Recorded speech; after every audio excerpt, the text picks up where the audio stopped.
Bueno, la Revolución de Mayo, que va a concluir el 25 de mayo de 1810. ¿Por qué digo va a concluir? Porque fue un proceso que duró toda una semana, ¿sí? Esos días previos al 25 de mayo. El 25 de mayo de 1810 se forma la primera Junta de Gobierno. Esto lo aclaro porque el otro día, con respecto a precisamente al 25 de mayo,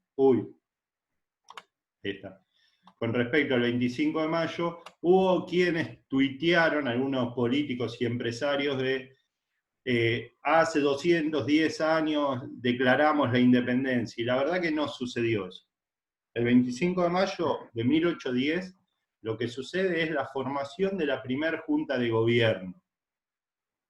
Para la independencia faltan 6 años.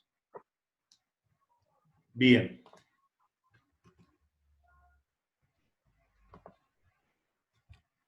La Revolución de Mayo utilizó una máscara, simbólicamente, ¿no? Metafóricamente, que fue la máscara de Fernando VII. ¿Esto qué quiere decir? Que esa junta de gobierno que sacó al virrey, ¿sí?, y que comienza a gobernar, lo hace a nombre de Fernando VII, el heredero al trono español que estaba preso.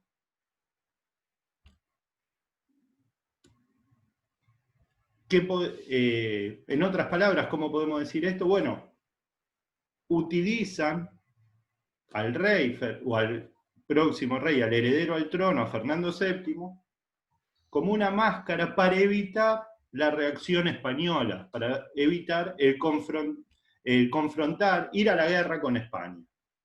¿Sí? Es decir, nosotros vamos a gobernar, nosotros nos vamos a gobernar, pero esperando que se solucione la situación de España. Una vez que la situación de España se solucione, vamos a devolver el gobierno al rey de España. ¿Sí? Sería algo así como tomar prestado el poder un ratito para luego devolverlo. El objetivo era evitar la confrontación con España para consolidar la revolución. ¿Sí? Si vos haces una revolución, necesitas un tiempo para consolidarla, la revolución. Y si enseguida te metes en un conflicto, en una guerra, entras a gastar dinero, a gastar recursos, y no podés consolidar la revolución, que va a tener varios problemas para consolidarse, que eso vamos a ir viendo en el transcurso de esta clase. ¿Sí? Por lo tanto, 25 de mayo de 1810, no se declara la independencia, se crea una junta de gobierno, esa junta de gobierno se crea a nombre del rey Fernando VII, con el objetivo de evitar la confrontación con España para poder afianzar la revolución.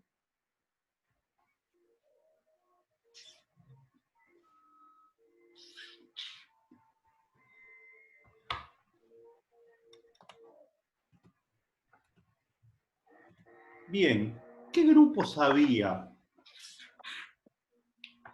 dentro de estos revolucionarios? A los que somos un poquito más grandes,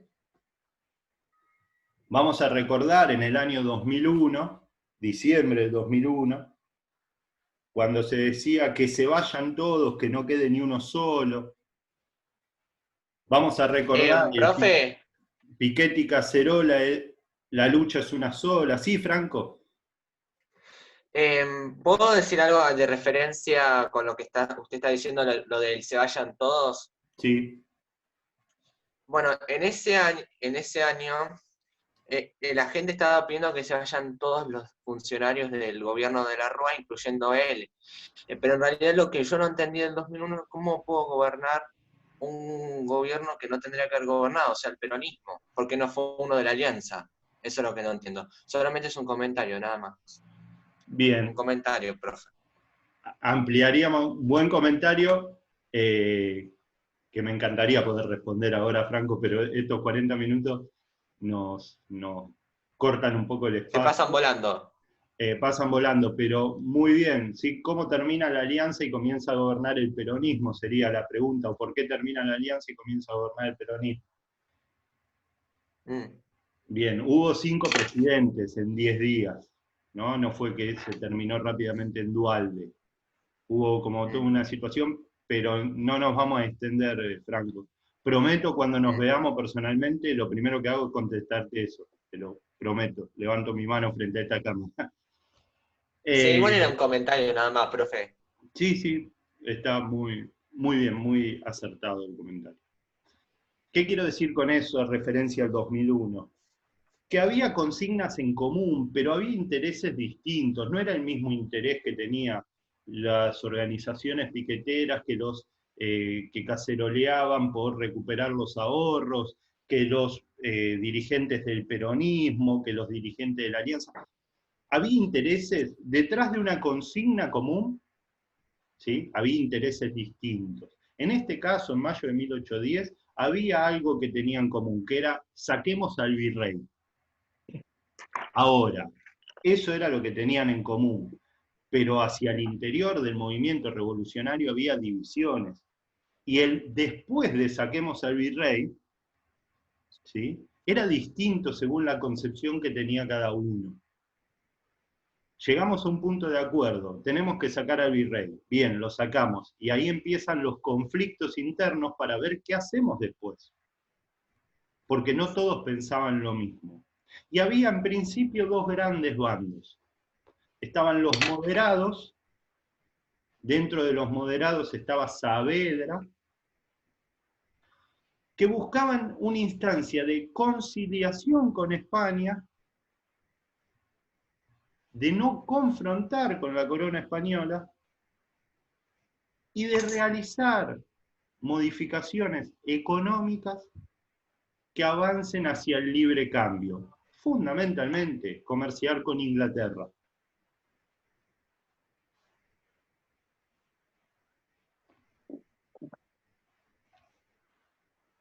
Y el otro bando eran los revolucionarios, dentro de los cuales estaban Mariano Moreno, Manuel Belgrano, Castelli. Estos querían la independencia, querían romper con España definitivamente, lo más rápido posible.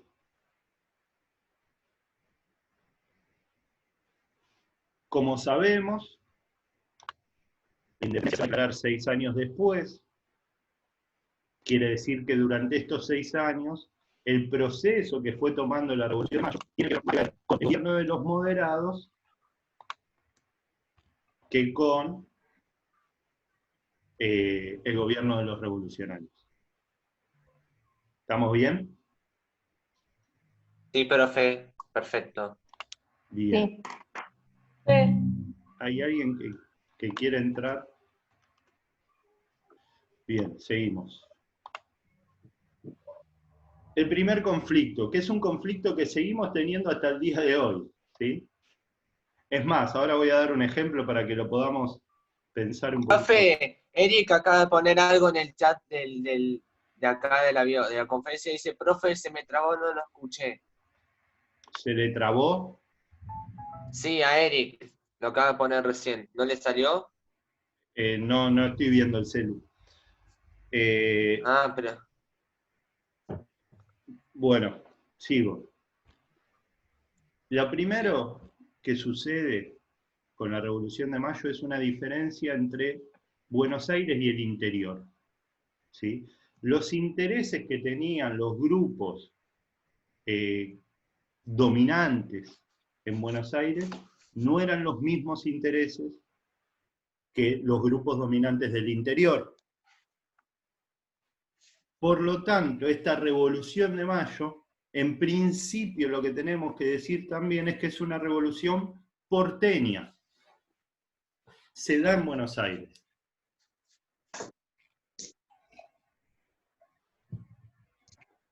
Y es desde Buenos Aires desde donde se va a intentar llevar la revolución al interior.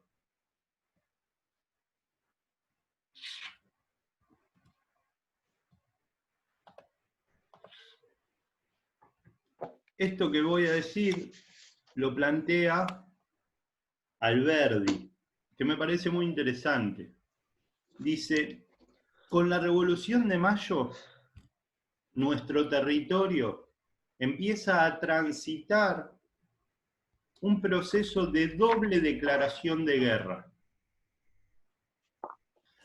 Por un lado, la que esperábamos, la lógica, ¿sí? Que es la declaración de guerra por la independencia, por sacarse de encima a España, que comenzamos a transitarla ese 25 de mayo de 1810.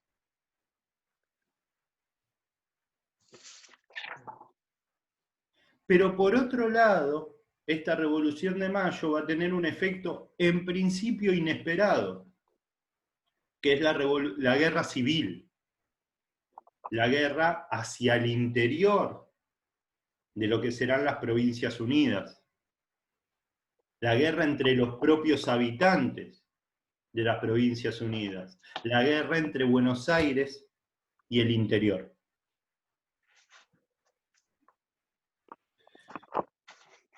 La guerra entre Buenos Aires y el interior la podríamos simplificar de la siguiente manera, es ¿qué hacemos con el puerto de Buenos Aires? Esa va a ser la pregunta que va a cruzar prácticamente toda la historia argentina. ¿Qué hacemos con el puerto de Buenos Aires? ¿Qué hacemos con la guita del puerto de Buenos Aires? ¿La repartimos o queda toda para Buenos Aires? Es esa la pregunta. Y ese es el conflicto que va a existir entre Buenos Aires, que quiere imponer sus condiciones para el resto del país, y cuando digo quiere imponer sus condiciones, las quiere imponer porque dice, nosotros tenemos el puerto, nosotros tenemos la guita, nosotros decidimos, y el interior que va a querer otro modelo económico, un modelo económico que proteja las industrias y que no se base tanto en la exportación de los productos del puerto.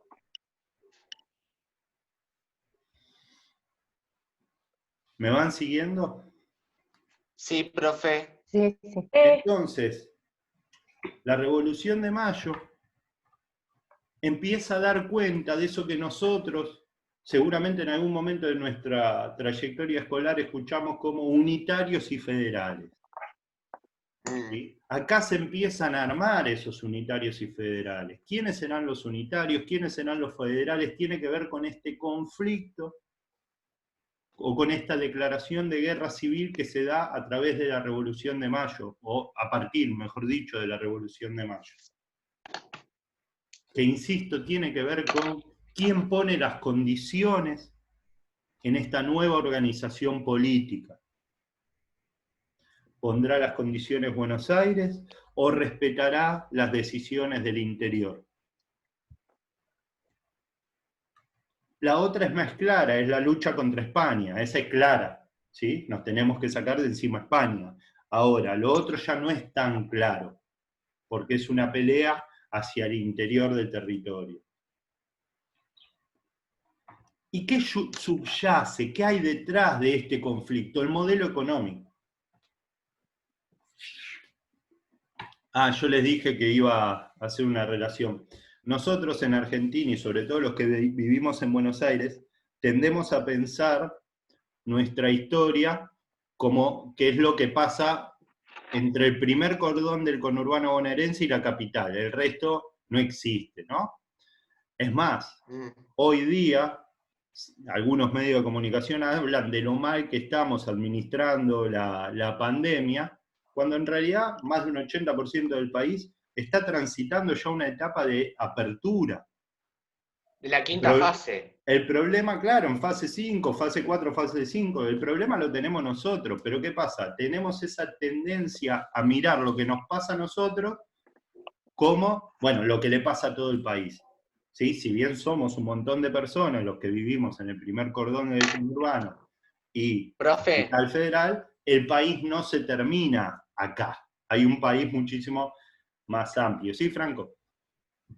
Es que el tema de por qué acá se concentra la gran mayoría de los contagios del COVID y las demás provincias están en fase 5 es que acá se tomaron las medidas medias tarde y en otras provincias tomaron buenas medidas, como San Luis, Mendoza, Jujuy, y por eso ya están en fase 5 y aparte no tienen contagios de 20 días.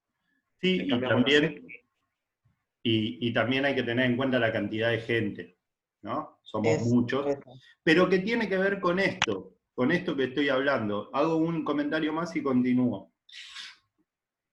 El formato que va a ir tomando nuestro país es el formato de Buenos Aires como cabeza, ¿sí? En donde se van a nuclear todos los servicios y donde va a venir a vivir toda la gente creyendo que hay más oportunidades, que de hecho también las hay más oportunidades que tal vez en otras provincias, ¿sí? Entonces, este modelo de mayo de 1810, que piensa Buenos Aires como el centro, va a ir creciendo y nosotros lo vamos a ir viendo clase a clase, y explica por qué hoy somos viviendo en Buenos Aires y en el primer cordón, en pedazos de tierra muy chiquitos, y nosotros en Lanús lo tenemos que saber perfectamente. Lanús es uno de los distritos más chiquitos, tiene 52 kilómetros cuadrados y vivimos casi 1.000 personas. Somos un montón en Lanús, ¿sí? ¿Y por qué? Bueno, porque se fue dando la concentración producto de la decisión de un modelo de país. No fue casual, ¿eh? No es que un día dijeron, vamos todos a Lanús. No, no, no. Hay un modelo de país que implica que la gente venga a Buenos Aires. Y ese modelo de país es el que se empezó a discutir en mayo de 1810. ¿Cuáles eran los Profe, modelos? Perdón, ¿alguien me dijo algo? sí, yo, profe Mabel. Sí, Mabel. No se ve bien lo que puso ahora. Como que las fotos es como que está cortando. ¿Puede Ahora, ser? no sé, yo lo veo bien. Ah, para Yo mí se también ve lo bien. veo. Sí. Ahora lo yo voy a lo, explicar. Ahora lo explico yo lo igual, veo Mabel. yo lo veo como cortado a los cuadraditos de la izquierda. De mi Ahora lo derecha. explico. Ahora lo explico igual. Después te lo paso, Mabe, si querés. No, yo lo veo bien. No. Lo que se discutía era el modelo económico. Por un lado, van a estar quienes proponen el liberalismo absoluto, y el liberalismo absoluto se traducía en lo siguiente: nosotros tenemos que vender materias primas y las manufacturas, el producto hecho, lo tenemos que comprar afuera. Nosotros tenemos un buen puerto, tenemos buenas tierras para practicar la agricultura y la ganadería, no jodamos con andar fabricando cosas si ya tenemos todo dado. Vendamos eso y compremos el producto hecho en Inglaterra. Por otro lado, van a estar los que digan, no, hay que proteger la industria porque el laburo está en la industria y no en el campo. Si nosotros queremos desarrollar el país, si nosotros queremos desarrollar la economía del país, necesitamos proteger a la industria. ¿Sí? ¿Protegerla de quién? De la competencia extranjera. Entonces, estos van a ser los dos modelos de países que van a estar en disputa, y son los dos modelos de países que siguen en disputa hasta el día de hoy. ¿Sí? Es esta la disputa histórica de nuestro país. ¿Qué modelo de país se impone? Nosotros fuimos transitando por la historia, no logra ninguno terminar de imponerse. ¿Quién era el más fuerte defensor del proteccionismo, de un Estado fuerte? Bueno, Mariano Moreno. Mariano Moreno lo que propone es, en principio, aniquilar el absolutismo, es decir, avanzar hacia la independencia rápido. Fíjense esto, Mariano Moreno habla de la prensa y dice, necesitamos una prensa que solo transmita las opiniones de las cosas que necesita la revolución. Si hay algo malo, ese día tienen que salir pocos diarios, dice Mariano Moreno. Porque tenemos que formar una opinión pública favorable a la revolución.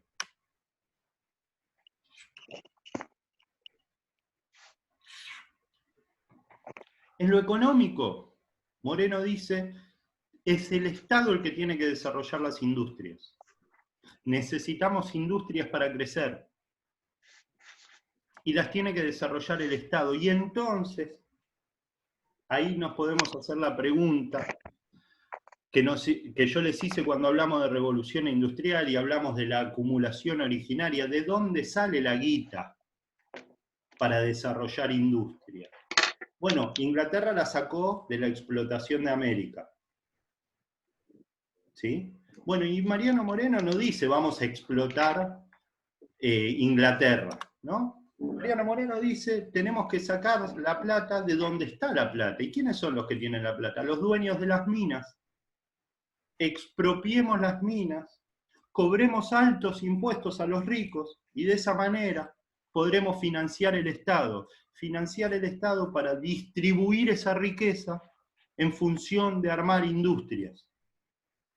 Que fue también lo que hizo San Martín cuando fue gobernador de Cuyo. Necesitamos guita para cruzar los Andes y llevar adelante la independencia. Bueno, ¿de dónde la sacamos? De los que más tienen, que paguen más impuestos.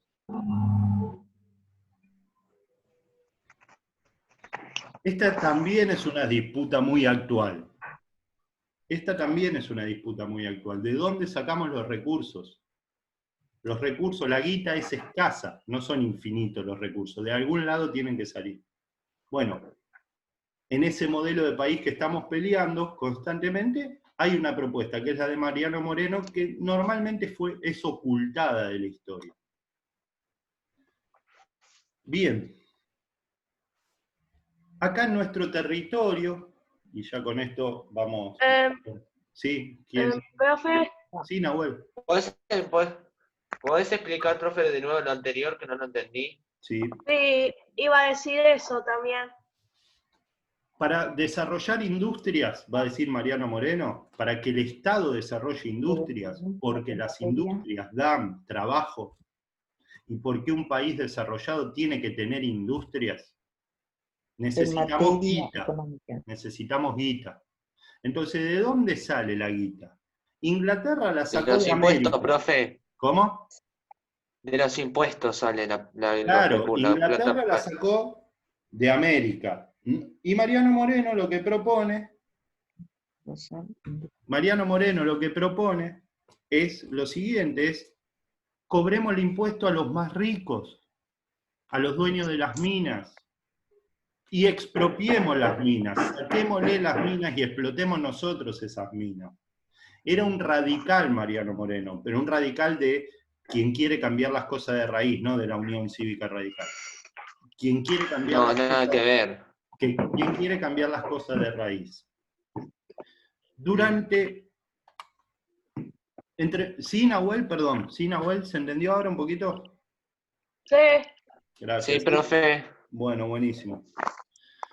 Durante 6 años, y en realidad hasta 1930, después lo vamos a ir viendo y vamos a ir avanzando, se fue consolidando en nuestro país la idea de un modelo liberal.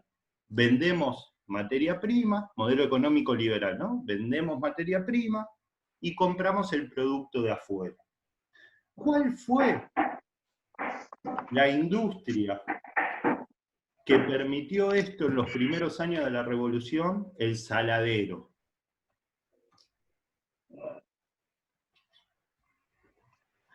Teníamos muchas vacas, había necesidad en Brasil y en Cuba de alimentar a los esclavos, entonces nosotros empezamos a fabricar tasajo. ¿Qué es el tasajo? Lonjas finitas de carne saladas, secas y saladas, que la vendíamos a través de los saladeros a Cuba y a Brasil, fundamentalmente, que era donde estaban los esclavos, porque era una carne dura, seca, que no la podía comer cualquiera, no era rico. ¿Sí? Entonces, Profe, el saladero... profe, Sí, profe, Mabel, ¿no? También se lo llamaba charque a eso. Sí, Mabel, el charqui era una de las formas que usaban los pueblos originarios del salado de carne. En los saladeros se fue perfeccionando un poquito el charqui, porque era costoso hacerlo como en los pueblos originarios, ¿sí?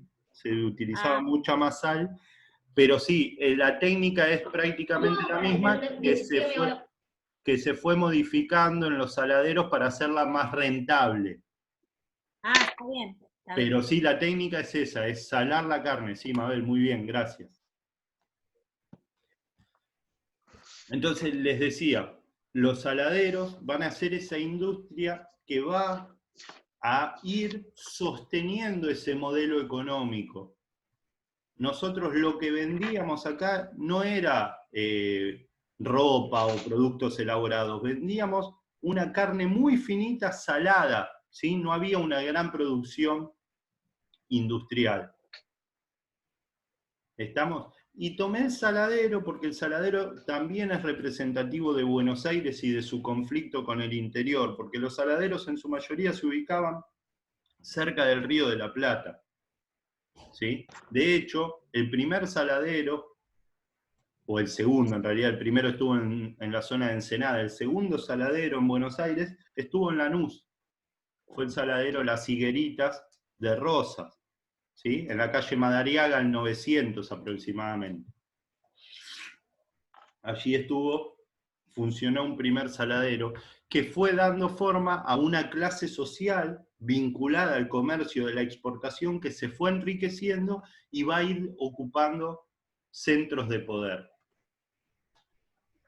El 9 de julio de 1816 finalmente se declara la independencia y ahí empieza a desarrollarse este conflicto que hoy nada más lo presenté entre el interior y la provincia de Buenos Aires. En las próximas clases nosotros vamos a ir viendo cómo se desarrolla ese conflicto, qué reclamaba cada uno de estos bloques. ¿Sí? Estos son los intereses que estaban debajo de la Revolución de Mayo, o detrás de la Revolución de Mayo, ¿no? Sí. Voy a dejar de grabar.